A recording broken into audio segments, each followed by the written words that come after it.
How you guys all doing today? Welcome back to the GSMC Chip Shot Football Podcast, brought to you by the GSMC Sports Network. We're starting Week 9 here today. I'm your host, Manny Maradiege. Also, by the way, we're starting Week 9 off tonight with a pretty interesting game here in the NFL. The Texans are traveling across the country over by where I live and are taking on the New York Jets. That'll be the first thing we talk about on today's show, going over the preview and what we can look forward to in tonight's game. Also on today's show, we'll be looking at the game picks for the weekend slate, looking at the first half of the games in today's show, and we'll finish it off tomorrow with the second half. Also, taking a look at the reports around the Pittsburgh Steelers, I thought it was interesting how they sort of identified 3 targets to keep an eye on that could be traded to Pittsburgh as they continue to look for a wide receiver, and some more trade talk as well down the line, while also talking about the Stephon Diggs injury that we haven't gotten a chance to talk about yet. So all of that is coming up on today's show. And before we get started, as usual, I'd like to remind you guys, if you guys have any questions or comments you'd like to make on today's show, please don't hesitate to drop it in the chat. Your input is a big part of what makes this show great, and we thrive on your energy and your insights. And just whether you have a quick question, comment, opinion, or anything like that, please don't hesitate to do so and drop it in the chat box. And also, that's one thing, right? But to make it absolutely guaranteed that your message stands out and gets featured on the show, there's a new way to go about that now, just by using the new Super Chat feature available to you guys. Just click the $sign at the bottom of the chat box, and this way it'll send in your Super Chat. I'll be able to read it and, feature it on the show and just take the conversation from there. It's a fantastic way to not only be on the show, but feature and, help our channel out as well. We rely on your support to keep bringing you the sports content you love, and we appreciate every bit of it. So go ahead and let us know what you're thinking. Hit the Super Chat button, and let's keep this show as interactive and as exciting as possible. Again, we appreciate it whenever you guys are able to do that. Get involved with the show each and every opportunity you get here when we go live. So that is that, and now we can start talking about some football, because we're going to start Week 9. The season is just flying by. I feel like already we're in Week 9, past the halfway point, and it all starts off again tonight. The Jets are hosting the Houston Texans tonight back in Jet Life for the start of Week 9. Like I said, Houston comes into this game at 6-2, first in the AFC South, while the Jets are close to rock bottom, as close as you can get to rock bottom for this season, right? Because they are 2-6 and they're on a 5-game losing streak as well. The Jets also, with that 2-6 record, are tied for last place in the AFC East. And, looking at their schedule, it's funny enough how their last win came on a Thursday Night Football about 42 days ago, when they beat the Patriots 24-3 in week 3, I believe, week 4, when they took on the Patriots there. Around that time, 42 days ago. I think it was September 19th, around then. So, yeah, it's been a long time, over a month and about a month and a half now since the Jets last tasted victory, and they've changed a lot of things, right? Jeff Ulbrich now as the interim head coach. He's still looking for his first win. Todd Downing is the offensive coordinator. Devontae Adams came over. Haason Reddick came back, and still all of that, and still no wins to show for it. At least they're trying, right? They've done everything possible to really show everyone that they're going all in, but it hasn't turned out to the results they would have hoped for as of yet. And on the other hand, we have the Houston Texans. They're looking for their 5th win in their last 6 games. These teams actually met last year in New York as well, where the Jets won 30-6 with Zach Wilson, and CJ Stroud actually left that game, unfortunately, with a concussion. So he comes back here and tries to get some retribution from last season, where this was one of the losses for the Houston Texans. And just looking at each one of these teams, the Texans, starting off with them, they're coming off of a win last week, a big divisional game against the Colts. Another tight contest between division opponents, but the Colts were able to win. They sweep the Colts, or the Texans were able to win and sweep the Colts, and now That was great and all. They took firm position of the AFC South, but they did lose Stephon Diggs in the meantime, with a torn ACL now after we got that confirmation. It only adds to the injury woes that the Texans are suffering from. Obviously, Nico being the biggest one, but he is coming back, right? He is only on the IR. He's expected to come back, I believe, in next week or in a couple weeks. It shouldn't be too long. He's already been out for a couple weeks. So Nico is going to come back, obviously, but not the same for Stephon Diggs. And like I mentioned, they're not only dealing with Stephon and Nico, but in tonight's game, we're not going to see Jimmy Ward again. We're not going to see their linebacker, Al-Shaair, or their running back, Dameon Pierce. They're all out of tonight's game. Jimmy Ward dealing with a groin, Al-Shaair dealing with a knee, and Dameon Pierce also dealing with a groin injury as well.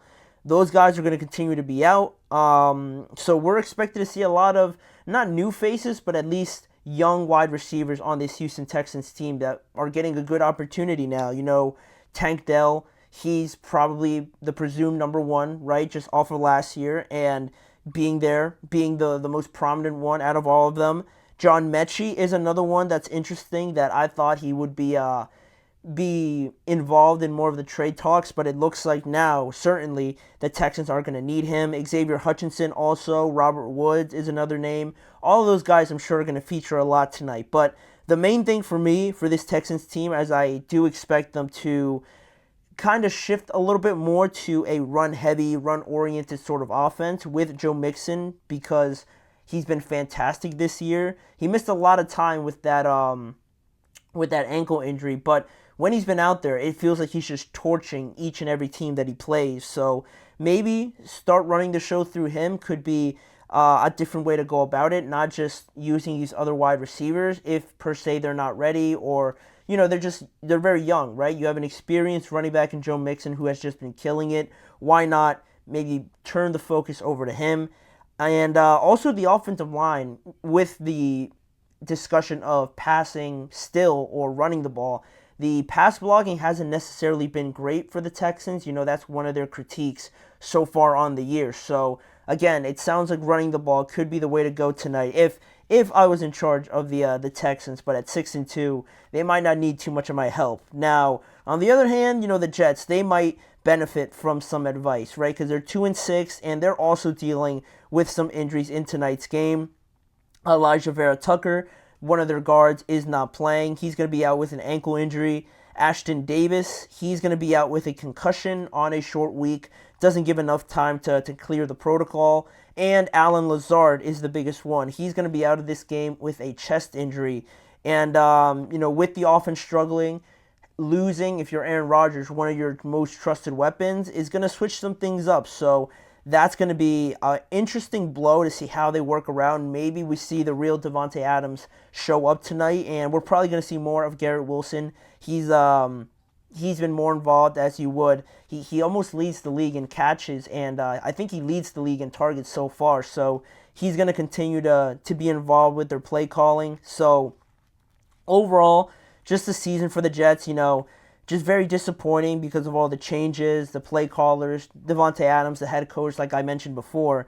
But, the biggest disappointment has been Rodgers, his own individual struggles, and it just feels like also, as much as it is Aaron Rodgers, this defense, who it just felt like that was the most assured thing about this team going into this year, hasn't really lived up to the bill. Their defense against the run is only 24th in the NFL. It's 17th in the NFL currently. They have the 24th ranked offense, the 30th ranked rushing offense, and the 25th scoring offense so far. Their turnover margin also is at a -3, and for comparison, the Texans are at a +4. So, yeah, it seems like you don't want this to be the whole season, obviously. You just want to say that they're in a bit of a rut. So, it would start tonight. If they go to 2-7, it's going to be as good as over, in my opinion, for the Jets, if it isn't already. So, yeah, it makes tonight's game even more important. And looking at tonight's game and what could decide it, the matchups in this game are super, super fascinating, because I have one of the biggest ones is that this new look wide receivers wide receiver room for the Texans, right, going up against the Jets secondary. Who, draws the matchup against Sauce Gardner? Who sees, the most success? Are we going to get surprised by one of these young guys, taking over, or is it going to be Tank Dell? Sauce Gardner doesn't usually travel too much, so we'll see who draws that matchup and how successful they'll be with that.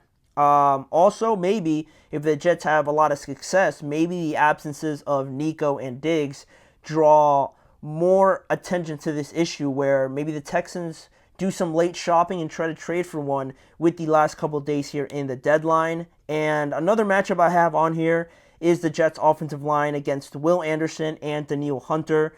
The Texans defense has been very good in terms of getting to the quarterback. They rank third in the NFL in sacks with 27, and Rodgers has been sacked already 18 times, which is top 10 most in the NFL. So for that veteran group, now they're going to be down Elijah Vera-Tucker and potentially Morgan Moses, but I think he'll play. But even still, not great at pass protecting. They give up a lot of sacks, and now against these two menace pass rushers, it is something that I am leaning towards the Houston defense, but if the Jets can work around that and try to maneuver around that, that'll be huge. And lastly, the matchup I'm looking most forward to is going to be the wide receivers for the Jets going up against the corners for the Houston Texans. Garrett Wilson, Devontae Adams, now that we know Allen Lazard's not playing, going up against Derek Stingley and Kamari Lassiter, the rookie cornerback. I love this matchup because Stingley is one of the great young defensive backs, not talked about enough, but he is really, really good.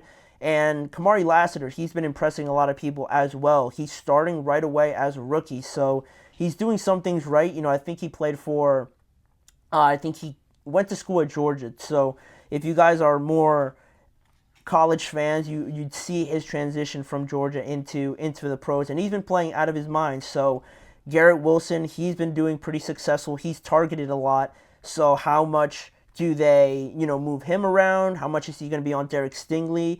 Who draws the, the presumed easier matchup on the rookie? And how successful they are with that. It's going to be awesome to see one duo going up against the other duo. I'm really looking forward to that. But finally, my predictions. While the Texans might be battered and a little bit beaten down, I'm going to go with them. I still believe they have enough to win this game. Their defense is also just very good. The run game not really being there for the Jets, which is a shame for Breece Hall. But it hasn't really gotten going or overwhelmed too many teams. So with that being the case, I think the Texans could get out to an early lead. The Jets start throwing it a lot more than they run it like they usually do. And then they become one-dimensional. And when you do that, you open the door for these two guys, Will Anderson and Danielle Hunter, to come after you. And, Aaron Rodgers isn't running away from too many guys. So I feel like that'll just overwhelm the Jets tonight. I'm going to go with the Texans to win their fifth game in six total games recently and go to 7-2. And unfortunately for the Jets, probably means their season is over unless they completely surprise me. I'm just leaning towards the Texans in tonight's game. So that's the preview to tonight's game that is set to kick off in about an hour and a half or so, give or take. While we wait for that, we're going to head into our next break, and when we return, we got part one of our Week 9 game picks. We got 6 games here that we're going to go over, give the reasons for why I'm picking one or the other, and just go from there. You're listening to the GSMC Chip Shot Football Podcast.